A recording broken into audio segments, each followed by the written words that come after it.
Question पे शुरू करें। देखो कह रहा है consider the three charges Q1 Q2 Q3 each equal to Q। अच्छा, at the vertices of an equilateral triangle of side L। इन्होंने कहा कि इनके पास थ्री चार्जेज हैं और ये जो तीनों के तीनों चार्जेज हैं, एक Q1 है, दूसरा Q2 है और तीसरा Q3 है, और ये तीनों के तीनों इक्वल हैं किसके? Q के। ठीक, और एक इक्विलेटरल ट्रायंगल के वर्टेक्स पे ये रखे गए हैं। इनकी साइड कितनी है इक्विलेटरल ट्रायंगल की? तो इक्विलेटरल ट्रायंगल की साइड L है। What is the force on charge capital Q with the same sign as Q placed at the centroid of the triangle as shown in figure. तो इन्होंने जो बात की है वो बात किसकी की है? सेंट्रॉयड की। किसकी बात की है? सेंट्रॉयड की। तो जरा सेंट्रॉयड का कॉन्सेप्ट समझिएगा, ठीक है? थोड़ा सा समय लेंगे आपका समझाने का। आपने पढ़ा होगा ट्रायंगल, पढ़े हैं?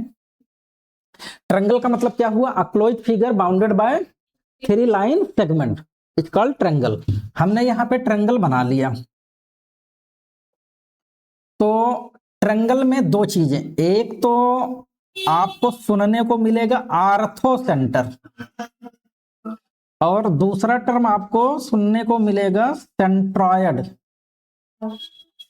ठीक है, बाकी इन सेंटर, सरकम सेंटर समझते हो कि नहीं समझते हो? चलो मैं बता देता हूं।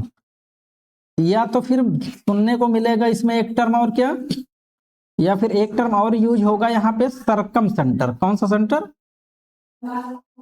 सरकम सेंटर। ठीक है, अब ये सब होंगे क्या? आर्थो सेंटर कब बनेगा? अब ये मान लीजिए ए है, बी है, सी है। यहां से हमने क्या किया? एक एल्टीट्यूड ड्रा किया। क्या ड्रा किए? एल्टीट्यूड। ये क्या चीज है? एल्टीट्यूड का मतलब क्या होता है? Perpendicular height of triangle. ठीक है, तो ये perpendicular height of triangle to the किससे? Particular side. तो ये हो गया एल्टीट्यूड। एल्टीट्यूड का कॉन्सेप्ट क्या होता है? जिस वर्टेक्स से ड्रा किया जाएगा सामने वाले साइड पर जाकर के 90 डिग्री पर मिलेगा, इतना कॉन्सेप्ट है। अगर हम तीनों वर्टेक्स से, ऑल वर्टेक्स से हम क्या करें? एल्टीट्यूड ड्रा कर दें, तो ये जहां पर जाकर के मिलते हैं इसी को बोला जाता है क्या? इसी को बोला जाता है सेंट्रॉयड। क्लियर हो गया? अब उसके बाद हम, सॉरी, आर्थो सेंटर, सेंट्रॉयड नहीं होगा, ये क्या होगा? Ortho centre. अब हमें क्या समझना है? सेंट्रॉयड। तो सेंट्रॉयड के केस में क्या होगा कि ऐसे हमने क्या किया? एक ट्रायंगल एबीसी बना लिया। अब यहां से हम ड्रा करेंगे मीडियन। ये क्या चीज है? मीडियन। तो देखो ये मीडियन हमने क्या किया? ऐसे ड्रा कर दिया। मीडियन का मतलब क्या होता है?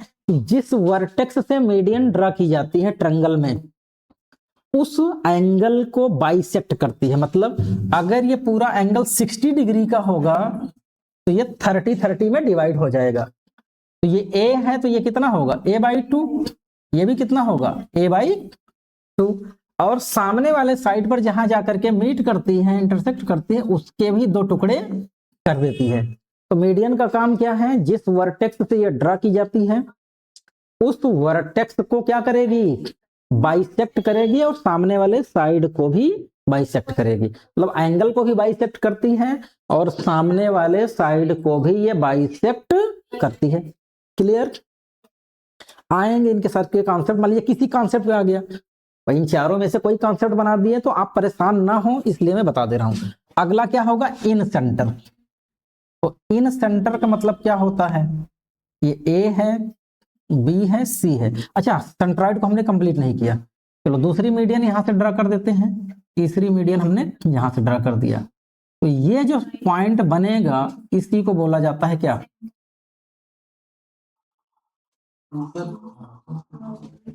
है? क्या हुआ?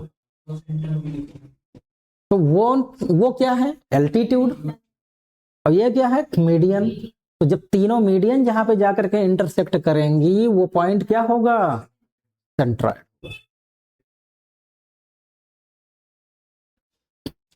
क्लियर? कभी भी डाउट? आर्थो सेंटर इंटरसेक्ट करेंगे तो, सॉरी आर्थो सेंटर करें, एल्टीट्यूड इंटरसेक्ट करेंगे तो, और मीडियन इंटरसेक्ट करेंगी तो सेंट्रॉइड। अब मीडियन का एक कॉन्सेप्ट होता है, ये जो मीडियन में सेंट्रॉइड होता है ये मीडियन को 2:1 में डिवाइड कर देता है। किस में डिवाइड करता है? 2:1 में। 2:1 मतलब समझते हो ना, जैसे ऊपर का हिस्सा 2 और नीचे का कितना? 1। ठीक है? अभी भी नहीं समझाया? जैसे हमने आपको 50 रुपए दे दिया और हमने कहा कि इसको 2:1 में डिवाइड करो, कैसे होगा बताओ? चलो हम 2:3 कह देते हैं। 50 रुपए को हमने कहा कि ये 50 रुपए हैं, इसको 2:3 में डिवाइड करके इन दोनों लोगों में बांट दो, कैसे होगा? हाँ, 50 रुपए को 2:3 में बांटना है दो लोगों में, तो 50 है ही, जिसको 2 देना है ऊपर अपान टोटल। टोटल कितना होगा? 2 + 3 5, तो 2/5 × 50, 5 × 10 = 50। एक आदमी को कितना मिला? 20। दूसरे को कितना मिलेगा? 30। खत्म काम। अभी भी नहीं समझ पाए? ठीक है? तो वही है 2:1 में ऊपर का हिस्सा कितना है? 2 और नीचे का कितना है? 1। ये थोड़ा सा टाइम लेगा इसलिए कि हम यहाँ पे आपका बेस क्लियर कर रहे हैं, कॉन्सेप्ट बिल्ड कर रहे हैं। अभी यहाँ भी टाइम लगेगा, लेकिन एक समझ लोगे तो फिर दूसरा जब कराएंगे तो थोड़ा सा कॉन्फिडेंस तुम्हारा मजबूत होगा, तीसरा कराएंगे और स्ट्रांग होगा, चौथा कराएंगे और स्ट्रांग होगा, धीरे धीरे ये कॉन्सेप्ट एकदम से बिल्ड हो जाएगा। चलो नेक्स्ट देखो, अगर यहां पर तीनों साइड को टच करता हुआ एक ऐसे सर्कल ड्रा कर दें तो इसके सेंटर को क्या बोलेंगे? इन सेंटर। क्या बोला जाता है? इन सेंटर। अभी नहीं समझे? सर्कल को क्या कहेंगे? इन सर्कल। सर्कल को क्या कहेंगे? इन सर्कल। और सेंटर को क्या कहेंगे? इन सेंटर। अभी भी समझ में नहीं आया? क्या? अगर किसी ट्रायंगल को कोई भी सर्कल बाहर से ऐसे क्या कर रहा है?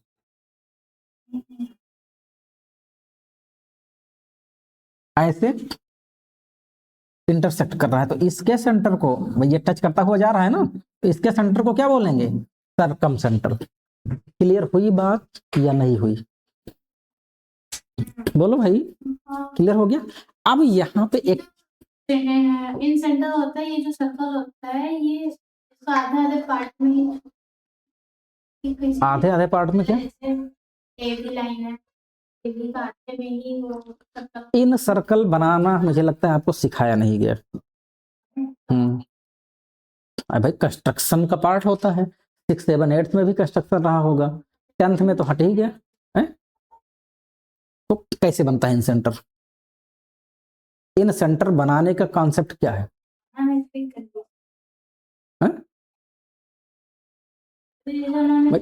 इन देखो, इन सेंटर। अब क्वेश्चन तो बन गया, क्वेश्चन में दूर डाउट भी मैं खत्म कर दे रहा हूं।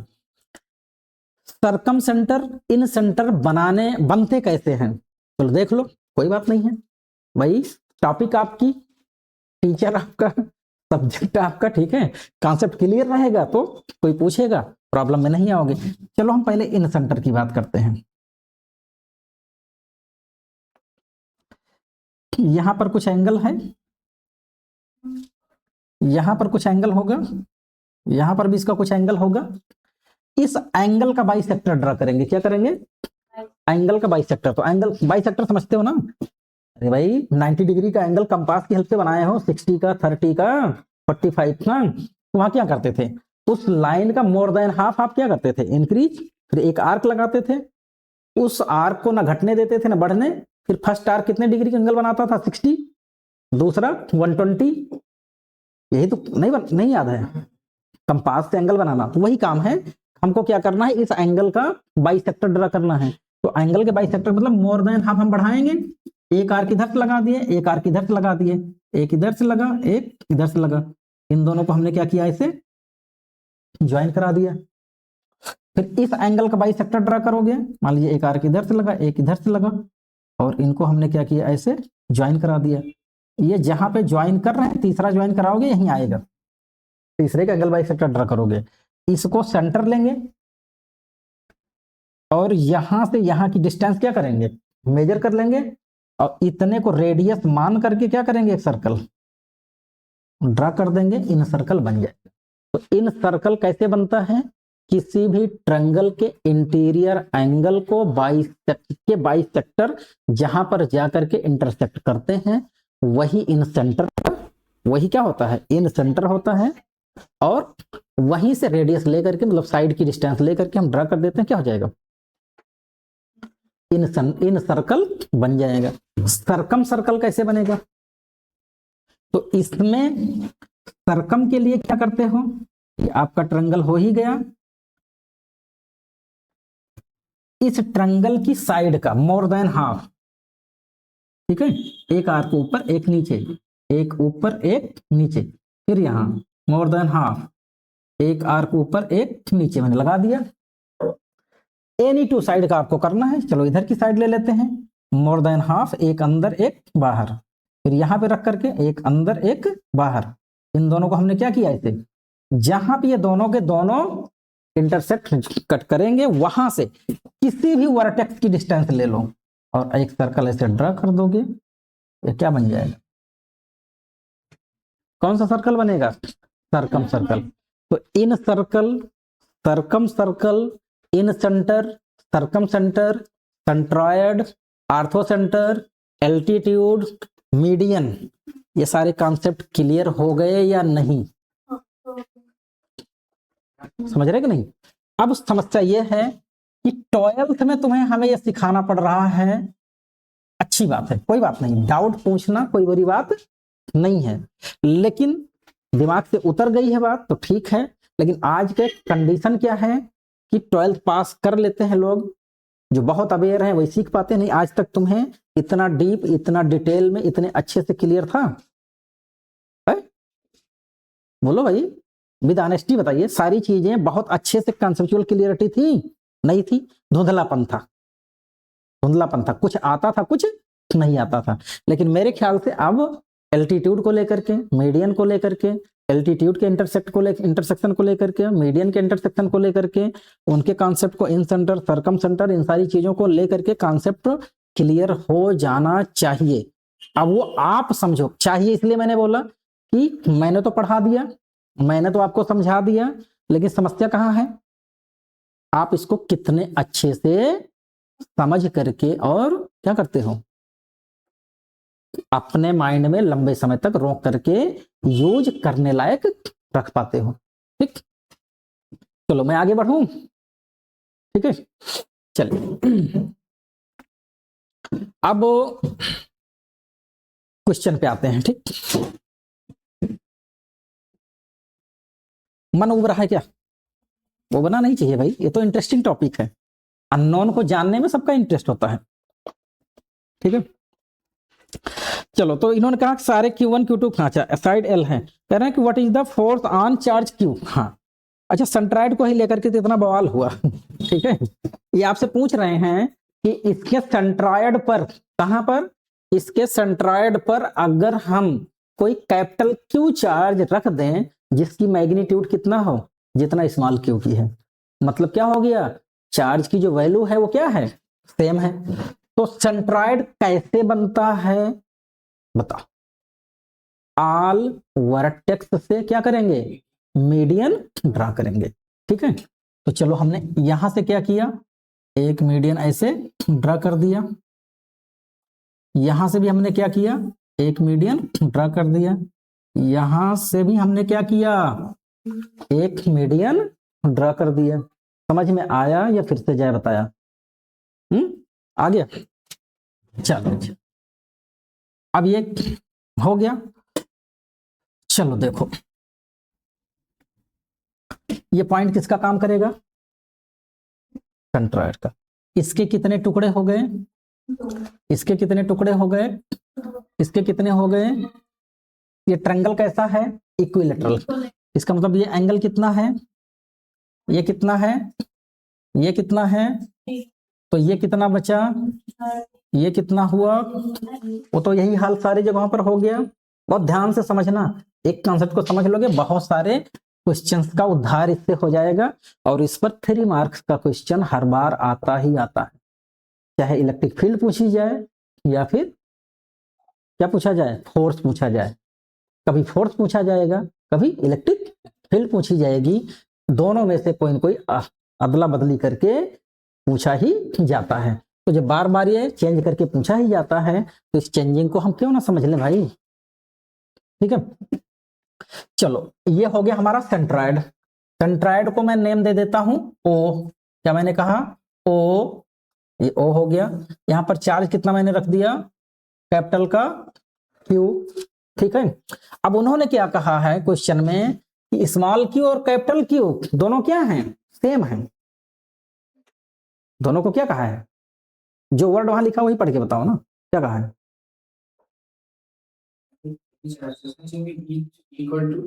नीचे कुछ कहा है ना, with the same size as Q. Same size as Q, मतलब क्या हो गया? Small same sign. तो साइन मतलब कैपिटल क्यू और स्मॉल क्यू दोनों का साइन क्या है? सेम। अगर स्मॉल क्यू पॉजिटिव है तो ये भी पॉजिटिव है, स्मॉल क्यू नेगेटिव है तो ये भी नेगेटिव है। इन्होंने कुछ भी नहीं कहा कि ये दोनों पॉजिटिव हैं या नेगेटिव हैं, ना इनके बारे में कुछ कहे हैं ना इनके बारे में। जब कुछ नहीं कहा जाता है तो क्या मानकर चला जाता है? पॉजिटिव। क्या मान के चलेंगे? पॉजिटिव। चलो बेटा देखो, समझना, ध्यान से समझना और अच्छे से समझना। ठीक है, अब ये बताओ, यहां पर कैपिटल क्यू प्लेस किए, अभी यहां फोर्स निकालने को कह रहा है। 2 जगह पूछा जाएगा, या तो सेंटर पे या तो वर्टेक्स पे। ये 2 क्वेश्चन मुझे कराना है, उसके बाद फ्री हो जाना है। ठीक है, तो अब यहां पे पूछा जा रहा है, तो क्या हम सेंटर पे निकालने की मेहनत करेंगे? नो, नहीं करेंगे। हम इन दोनों के बीच में फोर्स निकालेंगे, इन दोनों के बीच में फोर्स निकालेंगे। तो ये हिस्सा हमारा कितने का? ये शेयर हमारा कितने का?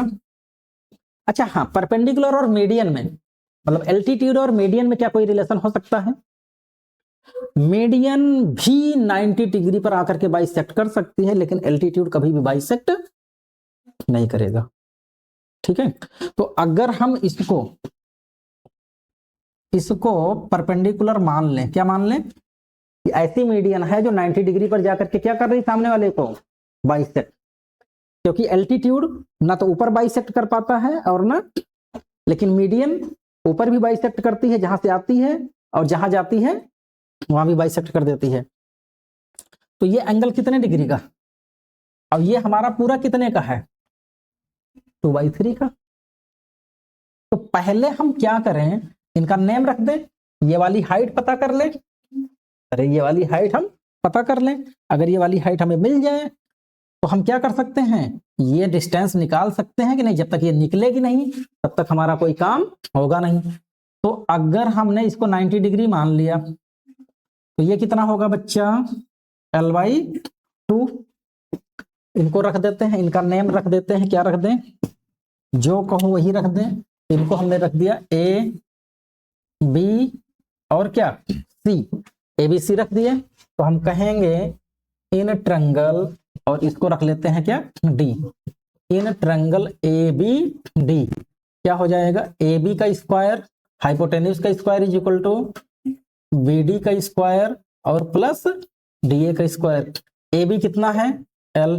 BD कितना है? L/2। DA कितना है? पता नहीं। तो ये हो जाएगा L square is equal to L²/4 और प्लस कितना? DA square. ये हो जाएगा L² -/4 इज इक्वल टू कितना? DA square. एलसीएम ले लोगे तो ये हो जाएगा 4L² - L² is equal to कितना? DA square. ये हो जाएगा 3L² इज इक्वल टू कितना? DA square. ठीक है, तो यहां से DA इज इक्वल टू कितना हो जाएगा? अंडर रूट 3l²/4, या फिर ये हो जाएगा dA is equal to L under root 3 by कितना, समझे कि नहीं समझे। अब हमें क्या निकालना है, हमको तो निकालना है AO, तो AO इज इक्वल टू क्या होगा 2/3 इंटू DA। नहीं समझ पाए, ऊपर वाला हिस्सा कितने का है 2, भाई ये तो डिवाइड करता है 2:1 में ना, भाई AO रेशियो OD क्या है 2:1। तो हमें जब AO निकालना है तो AO इज इक्वल टू क्या होगा 2/2 + 1 इंटू जिसका निकालना है AD निकालना है तो AD, ठीक है। इधर आपका BE निकालना होता तो BC, CF निकालना होता तो CF। भाई ये D है, ये E है, ये F है, किसी का निकालो, उसमें क्या दिक्कत है, ठीक है। तो ये हो जाएगा कितना 2/3 DA का मतलब L अंडर रूट 3 अपान कितना बेटा 2, 2 से 2 कैंसिल हो गया, तो AO इज इक्वल टू कितना होगा L अंडर रूट 3, इसको लिख सकते हो √3 इंटू √3, √3 से √3 कैंसिल, तो AO इज इक्वल टू कितना आ गया L/√3। समझ में आया या फिर से जाए बताया। ऐसे ही OD निकालो, तो OD कितना होगा 1/3 इंटू DA, अरे ये 1 है और इसके रेशियो का सम जिसको निकालना है वो अपान रेशियो का सम इंटू ये हो जाएगा 1/3 L√3 अपान कितना 2, इसको क्या लिख सकते हो L अंडर रूट 3, इनको लिख सकते हैं √3 इंटू √3 इंटू 2, ये इनसे क्या हुआ कैंसिल, ये आ गया कितना L/, क्लियर हुआ या नहीं हुआ, ठीक है। तो अब तो ये क्लियर हो गया कि यहां पर क्या क्लियर हुआ जरा बताना, फ्रॉम फिगर, कहां से फिगर से क्या क्लियर है मेरे बेटे, OA is equal to OB is equal to OC is equal to कितना,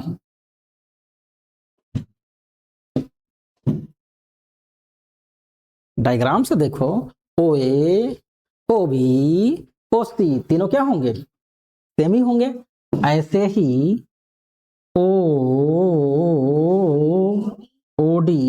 OD तो निकाल चुके हो ना, तो OD इज इक्वल टू कितना होगा L/√3, तो ये किसके इक्वल हो जाएगा OE के, और किसके इक्वल हो जाएगा OF के। कोई कंफ्यूजन बेटा है नहीं है। अब फोर्स निकालें, बोलो भाई, अब फोर्स निकाला जाए, चलो देखो अब इनके और इनके बीच में फोर्स कैसा होगा रिपल्सिव, तो अगर रिपल्सिव फोर्स की डायरेक्शन में ये दिखाऊं ये तो ये कौन सा फोर्स होगा जरा बताना, ये होगा FCO कि OC,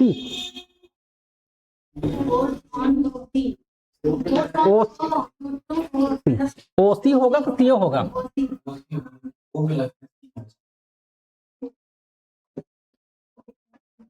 ठीक है। देखो तरीके दो हैं इसके, जैसे भी option force on O due to FOC इधर हो गया, ठीक है। तो इधर फोर्स, ये इधर भी कोई फोर्स होगा, हम इसको डायरेक्शन के बेस पे ले लेते हैं, वेक्टर को छोड़ दो, तो हम इसको FCO कह रहे हैं, CO मतलब फोर्स कहाँ C/O, ऐसे भी कह लो। ये क्या हो जाएगा इधर FBO, ये वाली डिस्टेंस इस वाली डिस्टेंस के क्या है इक्वल, तो फोर्स क्या होंगे बराबर ही होंगे, समझ में नहीं आया। तो चलो हम निकाल लेते हैं यहीं पर, तो हम क्या करेंगे,